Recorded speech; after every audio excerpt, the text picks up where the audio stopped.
कर रहे हैं आकाशवाणी संवाददाता आनंद श्रीवास्तव। इस कार्यक्रम में आमंत्रित स्वास्थ्य विशेषज्ञ हैं सफदरजंग अस्पताल नई दिल्ली के यूरोलॉजी विभाग में प्रमुख डॉक्टर अनूप कुमार। नमस्कार। जीवन में आगे बढ़ने के लिए हम लोग तमाम प्रयास करते हैं, अपनी अपनी क्षमताओं से कई बार आगे निकलने की कोशिश भी करते हैं। सकारात्मक सोच, खुद पर विश्वास के साथ साथ लक्ष्य के प्रति दृढ़ संकल्प के साथ आगे बढ़ते रहना ही जीवन का मूल लक्ष्य है। कोरोना महामारी के दौरान कई बार हमें ऐसा लगा कि शायद हम अपने लक्ष्यों को हासिल नहीं कर पाएंगे। लॉकडाउन की स्थिति आई, महामारी ने अपना चरम स्वरूप भी दिखाया। इन तमाम हालात के बावजूद हम स्थिर रहें, संयमित रहें, आत्म अनुशासित रहें और इसी का परिणाम है कि आज देश भर में कोरोना के मामले बहुत सीमित होते जा रहे हैं। इन सब के बावजूद हमें इस बात का ध्यान रखना है कि हमें कोविड प्रोटोकॉल का पालन जरूर करना है। जहां भी जाइए मास्क लगाइए, अपने हाथ और मुंह को बार बार साबुन पानी से धोते रहिए, सैनिटाइजर का इस्तेमाल करिए और जहां तक संभव हो सुरक्षित दूरी भी बनाए रखिए।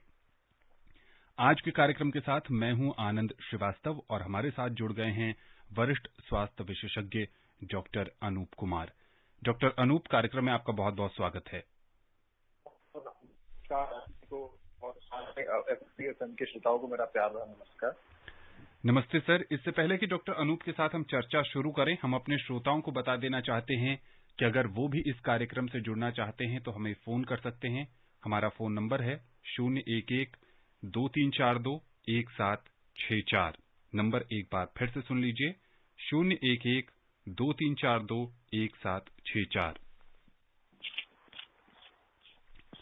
हम अपने श्रोताओं को ये भी बताना चाहते हैं कि डॉक्टर अनूप सफदरजंग अस्पताल नई दिल्ली में मूत्र रोग विभाग में विभागाध्यक्ष हैं। तो अगर आपका प्रश्न मूत्र रोग से भी जुड़ा है तो भी आप सवाल पूछ सकते हैं। डॉक्टर साहब, आज जो आंकड़े स्वास्थ्य मंत्रालय की तरफ से जारी किए गए हैं वो ये बताते हैं कि पिछले 24 घंटे में 2200 से कुछ ज्यादा मामले देश भर में कोरोना के आए हैं। बहुत सारे लोगों को ये आंकड़े ऐसे लग रहे हैं कि अब इस देश में कोरोना की कोई लहर नहीं आने वाली है, कोरोना की ये समापन बेला है और अब कोरोना खत्म हो गया, अब मास्क की जरूरत नहीं है, अब सैनिटाइजर की जरूरत नहीं है, अब तो ये सर्दी जुकाम तक ही सीमित हो गया। अब क्या करना, क्या कहेंगे आप इस पर?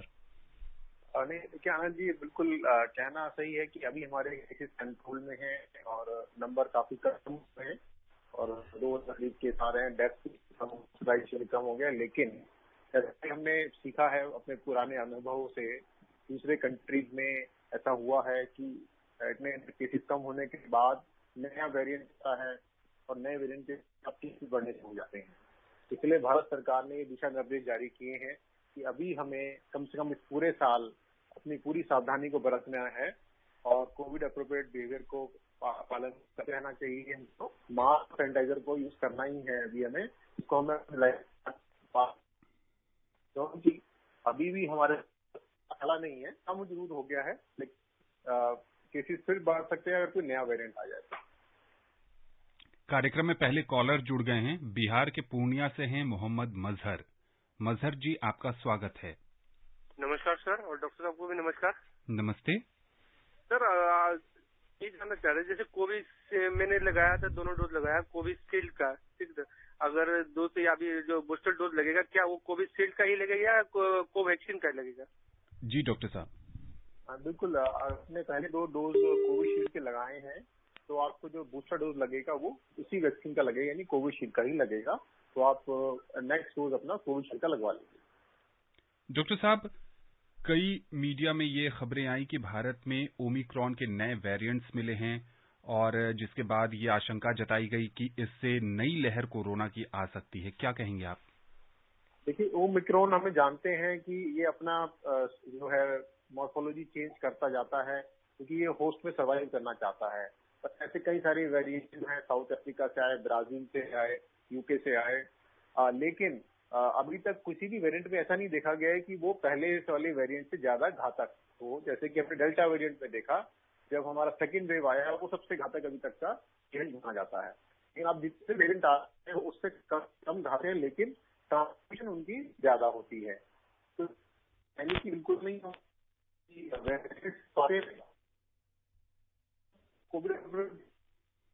किसी भी वेरिएंट को हम प्राप्त कर सकते हैं।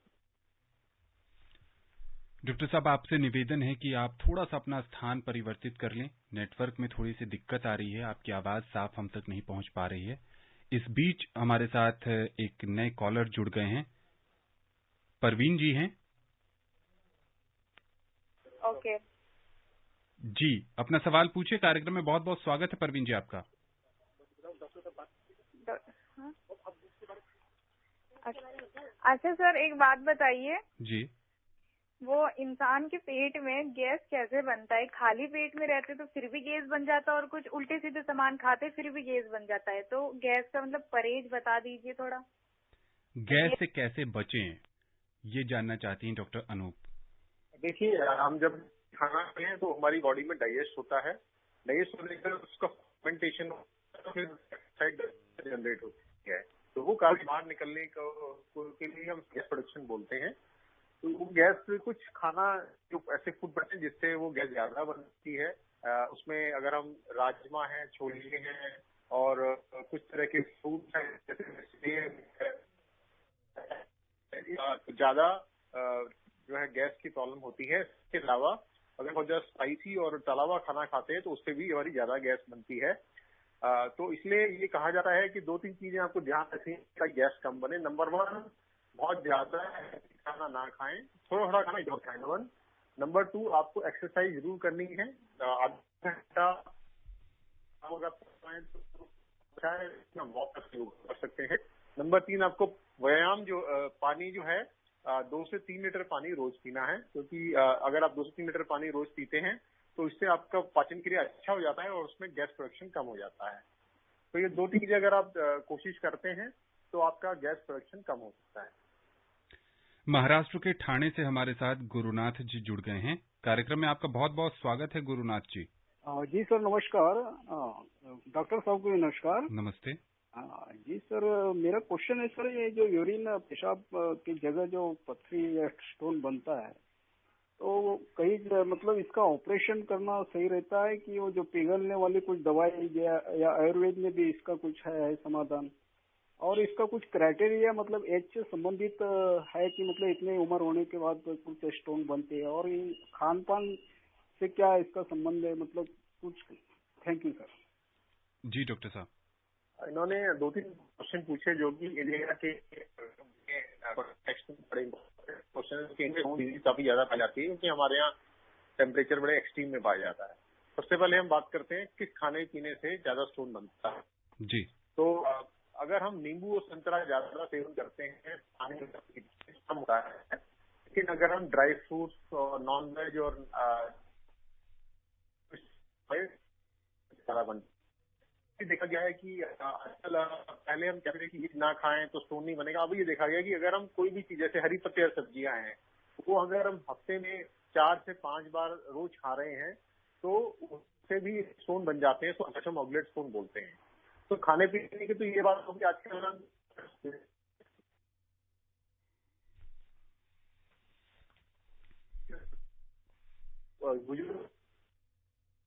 पीना है। नंबर 2, जैसे मैंने आपको बताया, चीजों को अवॉइड है। नंबर 3, कुछ जेनेटिक डिफेक्ट्स होते हैं जिससे स्टोन ज्यादा बनते हैं। जी, उन डिफेक्ट्स को हम प्रिवेंट नहीं कर सकते, उनको सिर्फ अर्ली डिटेक्शन कर सकते हैं। नंबर 4, मैंने पूछा कि इसका ट्रीटमेंट क्या रहता है। जी, अगर स्टोन बहुत छोटे हैं, इनका साइज 5 to 6 मिलीमीटर है, तो वो दवाइयों से, जैसे उसको मेडिकल दवाइयों से और कुछ लिक्विड मेडिसिन देने से स्टोन अपने आप ही यूरिन के रास्ते चले जाते हैं। लेकिन अगर स्टोन का साइज बढ़ जाता है, 7 मिलीमीटर से ज्यादा हो जाता है, या वो किडनी से नीचे आगे नली होती है उसमें फंस जाता है, उसमें फिर हम ऑपरेशन के दूरबीन से उसको लेजर के जरिए हम उसको तोड़ के निकाल देते हैं। तो जैसे जैसे स्टोन का साइज बढ़ता है वैसे वैसे उसका टेक्निक चेंज होता रहता है। उसको हम फ्लेक्सिबल यूआरएस बोलते हैं। लेजर से छोटे स्टोन को तोड़ के निकाल देते हैं। अगर स्टोन बड़ा साइज का हो जाता है, 2 सेंटीमीटर ज्यादा, तो फिर हम पीसीएनएल बोलते हैं। थोड़ा सा पंक्चर करके किडनी में हम उसको एक एंडोस्कोप डाल के एक्स करते हैं और उसको फिर लेजर से तोड़ देते हैं। तो ये विज्ञान ने बड़ी तरक्की कर ली है। स्टोन आजकल बड़े नए नए तरीकों से हम इलाज कर रहे हैं। लेकिन ऐसा कहना चाहूंगा sir, prevention is better than cure. तो जो हमने बातें अभी डिस्कस की, अगर वो आप फॉलो करते हैं तो स्टोन को हम प्रिवेंट कर सकते हैं। डॉक्टर साहब, इससे पहले कि अगले कॉलर की तरफ चलें, इस स्टोन से जुड़ा ही एक सवाल है बहुत व्यवहारिक सा। जब लोगों को पता चलता है कि उनके पेट में स्टोन है या गोल ब्लैडर में स्टोन है, तो वो कई बार खुद का ट्रीटमेंट करने लगते हैं कि ये खा लेते हैं, इस तरह की दाल खा लेते हैं, या फिर कुछ इस तरह की चीजें खा लेते हैं, जड़ी बूटी खा लेते हैं, तो स्टोन खुद ब खुद गल जाएगा। और इस चक्कर में वो काफी समय बर्बाद कर देते हैं। क्या ये प्रक्रिया ठीक है?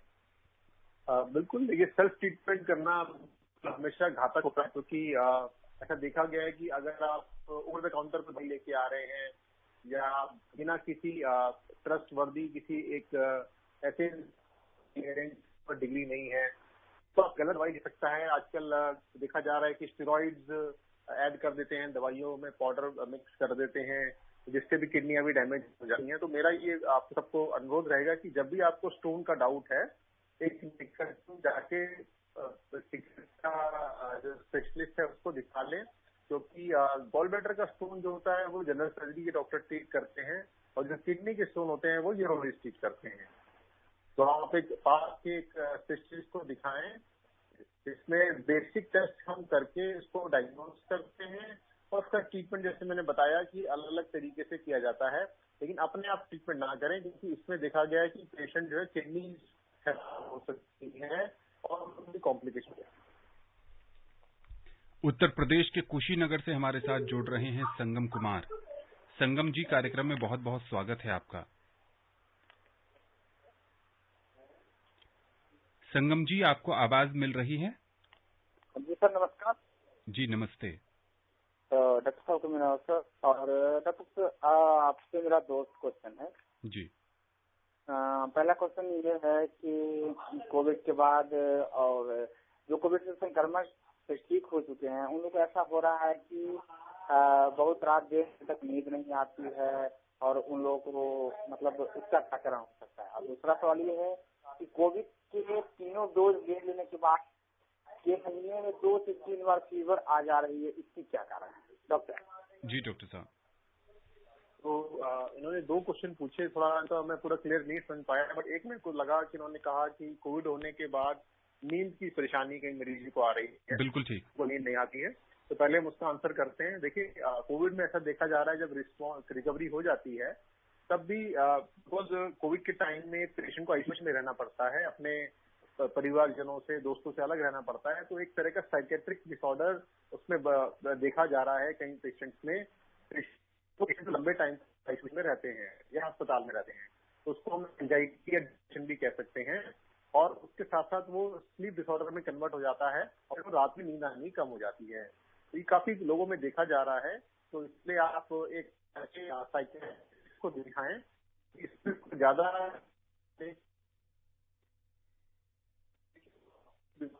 इसको ठीक कर सकते हैं। इसके साथ साथ आप योगा जरूर करें, मेडिटेशन करने से डिसऑर्डर जल्दी ठीक हो जाते हैं। इनका दूसरा सवाल था डॉक्टर साहब कि दोनों ही वैक्सीन लगाने के बाद महीने में 2-3 बार बुखार आ जा रहा है, शायद इन्होंने प्रिकॉशन डोज भी ले लिए। हाँ बिल्कुल, जैसे उन्होंने बताया कि फीवर होता है, तो ये वैक्सीन से रिलेटेड तो नहीं है। कि अगर वैक्सीन से फीवर होता है वो नॉर्मली 2 से 3 में आ जाता है, और वो 1-2 दिन में, तो ये कोई और बीमारी हो सकती है उनको, जो इस समय इंसिडेंटली इनको स्टार्ट हो गई है। इसको हम कई कारण हो सकते हैं इस तरह के बार बुखार आने के, अपर रेस्पिरेटरी ट्रैक्ट इन्फेक्शन से लेकर lower respiratory infection, urinary infection हो सकता है, या और भी कई तरह का इन्फेक्शन कहीं बॉडी में हो सकता है। तो एक आप मेडिसिन डॉक्टर को दिखाएं, कैंडी मेडिको, और अगर वो कई बार बुखार ज्यादा लंबे टाइम चलता है तो उसको हम पायरेक्सी ऑफ अननोन ओरिजिन करके उसमें बहुत सारी डिजीज को रूल आउट करते हैं एक एक करके, और फिर क्या लगता है। इसलिए ये कोविड से रिलेटेड नहीं है। आप एक मेडिसिन, एमडी मेडिसिन को दिखा के इसका प्रॉपर चेकअप भी कराएं। उत्तर प्रदेश के बड़ौद से हमारे साथ जुड़ रहे हैं महेश शर्मा। महेश जी, बहुत बहुत स्वागत है आपका। नमस्कार जी। नमस्ते। मैं डॉक्टर साहब को भी नमस्कार बोलता हूँ, और मैं जानना चाहता हूँ कि अपने शरीर को स्वस्थ रखने के लिए हम किस तरह का भोजन करें और जो है हमारे पेट में भी कोई दिक्कत न बने और जो है सब कुछ हजम हो जाए, यही भगवान से प्रार्थना करते हैं कि सभी सुरक्षित रहें। जी डॉक्टर साहब, इन्होंने एक इम्पोर्टेंट क्वेश्चन पूछा है कि कैसे हम अपना इम्यूनिटी और अपने कर सकते हैं। तो मैं फिर से वही कहना चाहूंगा कि सबसे पहले इम्पोर्टेंट है कि हम रोज आधा घंटा का व्यायाम करें। किसी भी तरह का व्यायाम कर सकते हैं, एक्सरसाइज जो कि एरोबिक्स हो सकती है, योगा हो सकता है, या आप और रन कर सकते हैं। नंबर 2, आपको पानी की मात्रा मैंने बताया है कि उससे हमारी इम्यूनिटी डेवलप होती है। 2 से 3 लीटर पानी एक एडल्ट को लेना चाहिए। नंबर 3, किस तरह खाना इन्होंने पूछा खाना चाहिए, तो मैं फिर बताना चाहूंगा कि आप छोटे छोटे इंटरवल पे खाना खाएं, बहुत ज्यादा हैवी खाना ना खाएं और बहुत ज्यादा फास्टिंग भी ना करें। देखा गया है कि जो लोग बहुत ज्यादा एक साथ खा लेते हैं उससे डाइजेशन सिस्टम बिगड़ जाता है और उस तरह का मोटापा, हार्ट। इंटरवल पे छोटा खाना खाते हैं तो आपकी ज्यादातर बीमारियां कंट्रोल में रहती हैं। इसके अलावा खाना वो खाएं जो उस समय का सीजनल फूड है। सीजनल फूड ना खाएं जिसमें नॉन वेज फूड होता है, इसके अंदर टॉक्सिन्स होते हैं जो कैंसर भी बढ़ा सकते हैं, जो हृदय रोग और दूसरी तरह की बीमारियों को प्रमोट कर सकते हैं। तो फ्रेश फूड खाएं, फ्रूट्स खाएं, फ्रेश होते हैं। और इसके अलावा अपना नियमित रूप से जांच जरूर करें 50 साल के बाद, जिसको हम चेकअप बोलते हैं, हेल्थ चेकअप, वो साल में एक बार जरूर करें। राजधानी दिल्ली से हमारे साथ धर्मवीर जी जुड़ रहे हैं। कार्यक्रम में बहुत बहुत स्वागत है आपका। आनंद जी नमस्कार। नमस्ते। मैं धर्मवीर गांधीनगर दिल्ली से बोल रहा हूँ। जी डॉक्टर साहब नमस्कार। डॉक्टर साहब, किसी मरीज को अगर कोई सी भी पदवी से आराम पड़े, जैसे कि आयुर्वेदिक हो, यूनानी हो, होम्योपैथिक हो या आपकी एलोपैथिक हो, जैसे हमारे एक बेटे को पथरी की शिकायत हो गई थी, उन्होंने लोकनायक में इलाज कराया था, वहाँ उनको इंजेक्शन लगा दिया, दर्द से आराम हो गया। उसके बाद फिर दर्द उठा, फिर उन्होंने इंजेक्शन लगा दिया, पर वो पक्का ट्रीटमेंट नहीं दे पाए। तो हमें आयुर्वेदिक एक दवा मिली, तो उसको खाया तो तुरंत 2 दिन में ही उसकी पथरी पेशाब के रास्ते से रेत बन के निकल के चूरा चूरा होके निकल गई। उसके बाद आज तक 4 साल हो गए, कोई उसको तकलीफ नहीं हुई, पूरा आराम है। और वही दवाई और 10 लोगों ने खाई, वो आराम है। डॉक्टर साहब, क्या हम इस विश्वास रखें आयुर्वेदिक में भी? जी डॉक्टर साहब। हाँ जी, इन्होंने पूछा कि क्या हम दूसरे जो मेडिकल सिस्टम है, पैरेलल सिस्टम, उसमें विश्वास रखें ना रखें। देखिए, क्योंकि हमारा जो रास्ता है वो मॉडर्न मेडिसिन से है, जिसको एलोपैथी बोलते हैं, तो मैं दूसरे मेडिसिन पे कमेंट नहीं करना चाहूंगा। बट मैं इतना जरूर कहूंगा कि जो आयुर्वेदिक है या होम्योपैथिक है, ये भी भारत सरकार ने इसको रिकॉग्नाइज किया हुआ है और आप उसका ट्रीटमेंट जरूर ले सकते हैं अगर आपको ऐसा लगता है कि उसका तो फायदा मिल रहा है। पर मेरी सलाह रहेगी कि जब भी आप ट्रीटमेंट लें तो दोनों को एक साथ ना लें, मतलब एलोपैथी और होम्योपैथी को क्रॉस ना करें। एक टाइम में एक ही ट्रीटमेंट लें, जिससे ये पता लग सके कि अगर कोई साइड इफेक्ट हो रहा है वो किस ट्रीटमेंट से हो रहा है। तो आप डेफिनेटली आप होम्योपैथी या आयुर्वेद से अगर आपको फायदा हो रहा है आप उसको ले सकते हैं, और अगर आपको उससे फायदा ना हो तभी आप दूसरे थेरेपी में जाएं। तो इसमें हम किसी को प्रमोट नहीं कर रहे हैं, किसी को ये नहीं कह रहे हैं कि वो ठीक नहीं है, लेकिन एक टाइम में एक ही ट्रीटमेंट रखते हैं। डॉक्टर साहब, आप मूत्र रोग विशेषज्ञ हैं। अगर बात करें यूरिन इन्फेक्शन की, तो जैसे ही 50 साल से ऊपर की उम्र होती है, यूरिन इन्फेक्शन बहुत सारे लोगों में देखने को मिलता है और खासकर महिलाओं में ये बहुत कॉमन है। क्या सावधानी बरतें या लाइफस्टाइल में क्या चेंजेस करें कि यूरिन इन्फेक्शन से बचा जा सके? महिलाओं के लिए कहना जरूरी है, क्योंकि महिलाओं में जो पेशाब का रास्ता होता है, जो होते हैं, बहुत छोटा होता है, 4 सेंटीमीटर लेंथ होता है। इससे महिलाओं में इन्फेक्शन बाहर से अंदर जाने की बहुत ज्यादा चांसेस होते हैं, उनके इन्फेक्शन ज्यादा होते हैं। तो महिलाओं को ये कहा जाता है सबसे पहले तो आप अपना पानी का सेवन रखेंगे, ठीक रखेंगे। और क्योंकि जो पेशाब का रास्ता होता है वो लैट्रिन के रास्ते के पास होता है, और जहाँ महीना बाहर आता है वो भी उसके बहुत पास होता है। तो अगर आपको जो वेजाइना या कोई सेक्सुअल डिसऑर्डर है, मतलब इन्फेक्शन वाला डिसऑर्डर है, वो इन्फेक्शन आपका यूरिन ट्रैक्ट में जा सकता है। तो अगर आप वॉशरूम होके आते हैं और ढंग से नहीं करते हैं तो भी आपका जो फीकल मैटर का जो बैक्टीरिया है वो यूरिन इन्फेक्शन को कर सकता है। तो इसलिए आप अपनी लोकल हाइजीन अच्छी रखेंगे, 2 से 3 लीटर पानी पिएंगे ज्यादा। एक क्रैनबेरी जूस देखा गया है कि अगर हम लेते हैं तो उसे इन्फेक्शन चांस कम रहते हैं। नींबू, अगर हम ऑरेंज विटामिन सी लेते हैं तो इन्फेक्शन कम होता है। ये चीजें आप ज्यादा ले सकते हैं। और अगर आपको डायबिटीज है तो डायबिटीज का आपको समय पे इलाज कराना है, क्योंकि डायबिटिक पेशेंट को हमेशा यूरिन इन्फेक्शन ज्यादा रहता है। इसके अलावा जैसे से एज महिलाओं की बढ़ती है, वो 50 साल के ऊपर हो जाती हैं, उनको मेनोपॉज एज बोलते हैं, तब हमारा पेशाब का रास्ता सिकुड़ जाता है, क्योंकि उस पर ब्लड सप्लाई कम हो जाती है हार्मोन्स के चेंज होने से, और पेशाब का रास्ता छोटा होने की वजह से पेशाब इन्फेक्शन बढ़ जाता है। तो यूरिन संबंधी कोई तकलीफ हो, निकटतम डॉक्टर को दिखाकर समय पे उसका ट्रीटमेंट कराएंगे तो इन्फेक्शन आपको बार बार नहीं। गाजियाबाद के लोनी से हमारे साथ एक और नियमित श्रोता जुड़ गए हैं, मोहम्मद यामीन। यामीन जी, बहुत बहुत स्वागत है आपका। सर नमस्कार जी। नमस्ते। डॉक्टर साहब को भी नमस्कार जी। सर मैं यामीन भाई रेडियो वाला, सिरोडी लोनी जिला भाई। सर मैं जानना चाह रहा था, कुछ लोगों को रात को बार बार बाथरूम जाते हैं लेकिन डिस्चार्ज नहीं कर पाते बाथरूम, और उनको स्टोन भी नहीं होता है, तो ऐसी क्या दिक्कत होती है सर, बताएं। जी डॉक्टर साहब, जैसे उन्होंने पूछा कि बार बार यूरिन आने की अर्ज होती है बट यूरिन पास नहीं कर पाते हैं, इसके 2-3 कारण हो सकते हैं जो एज के साथ चेंज होते हैं। अगर वो पेशेंट यंग है, 20 ईयर्स से लेकर 40 to 45 तक के हैं, तो उनमें यूरिनरी इन्फेक्शन और स्टोन, ये 2 कॉमन कारण हो सकते हैं जिसकी वजह से वो उनको फीलिंग तो आ रही है यूरिन करने की, और बट वो कर नहीं पा रहे। नंबर 3 कारण हो सकता है स्ट्रिक्चर, यानी कि पेशाब का स्तर छोटा हो जाता है, उसकी वजह से पेशाब खुल के नहीं आता है। ये तो हो गए 20 to 45 एज के रूप।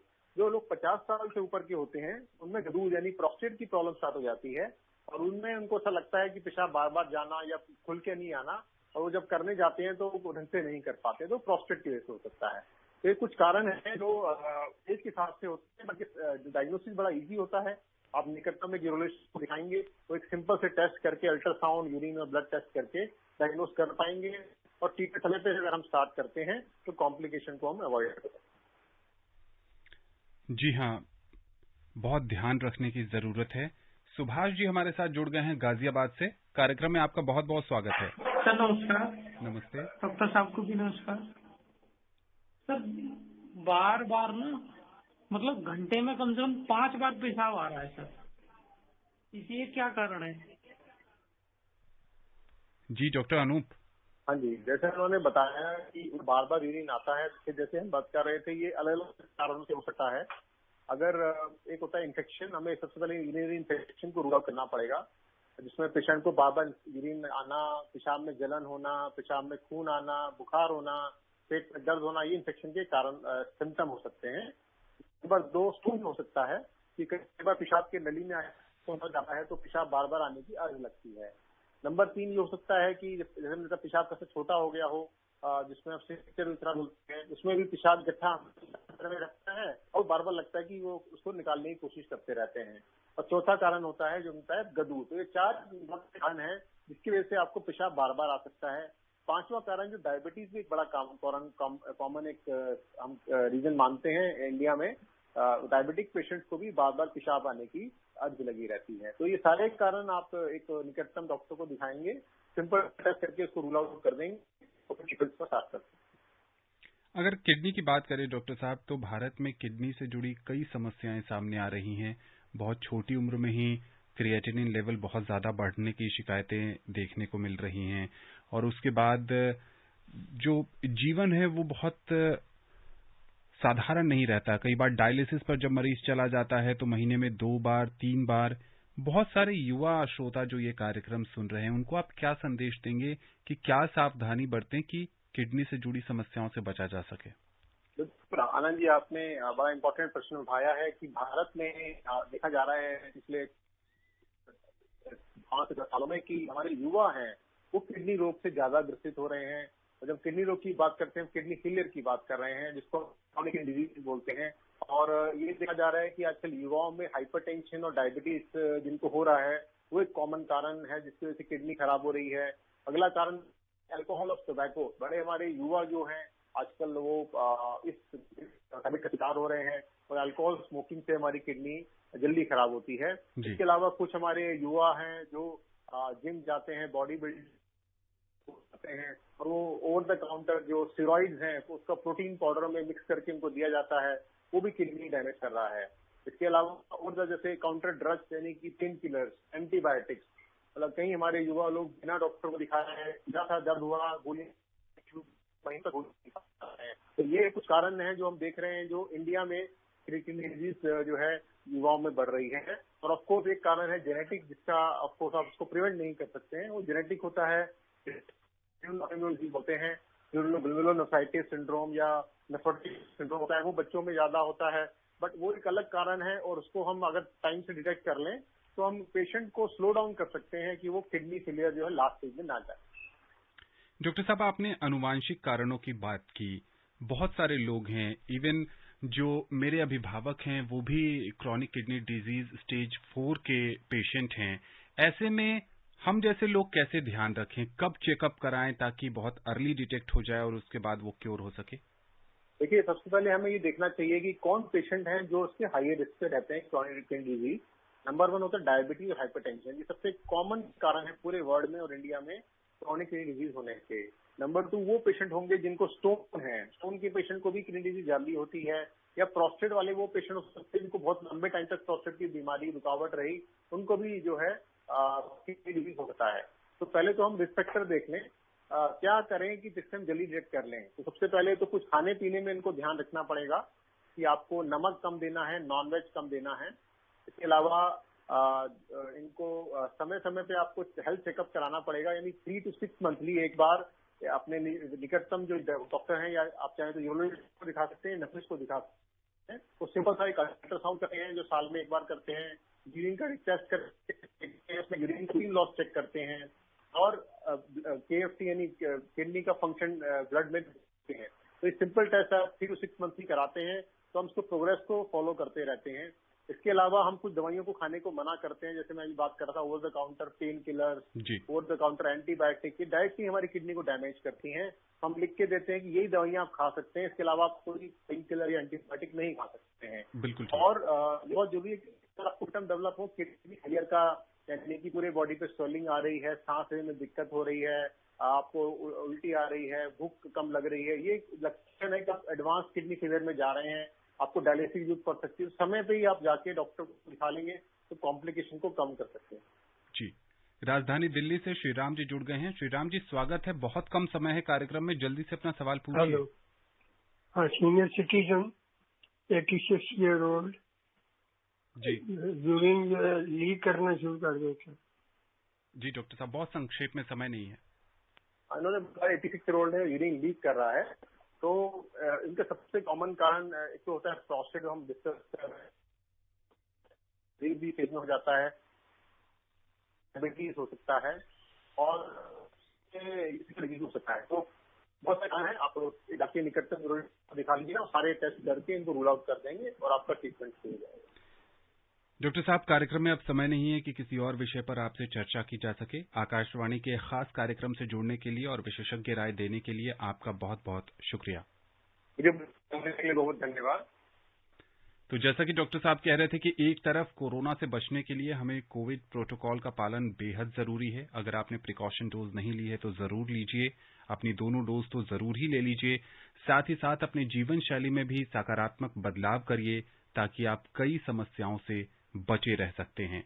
स्वस्थ रहिए, खुशहाल रहिए और संक्रमण से बचे रहिए। नमस्कार। कोविड-19 विशेष कार्यक्रम के अंतर्गत अभी आप सुन रहे थे कोरोना वायरस संक्रमण की वर्तमान स्थिति पर चर्चा, जिसे प्रस्तुत कर रहे थे आकाशवाणी संवाददाता आनंद श्रीवास्तव। इस कार्यक्रम में आमंत्रित स्वास्थ्य विशेषज्ञ थे सफदरजंग अस्पताल नई दिल्ली के यूरोलॉजी विभाग में प्रमुख डॉक्टर अनूप कुमार। ये कार्यक्रम आकाशवाणी के समाचार सेवा प्रभाग द्वारा प्रस्तुत किया गया। इसे आप हमारे mobile app news on AIR और YouTube channel news on AIR official पर भी सुन सकते हैं। इस कार्यक्रम के संबंध में अपनी प्रतिक्रिया आप हमें ईमेल कर सकते हैं। पता है airnsttalks@gmail.com। ये कार्यक्रम फिर से सुनने के लिए लॉग ऑन करें हमारी वेबसाइट newsonair.nic.in।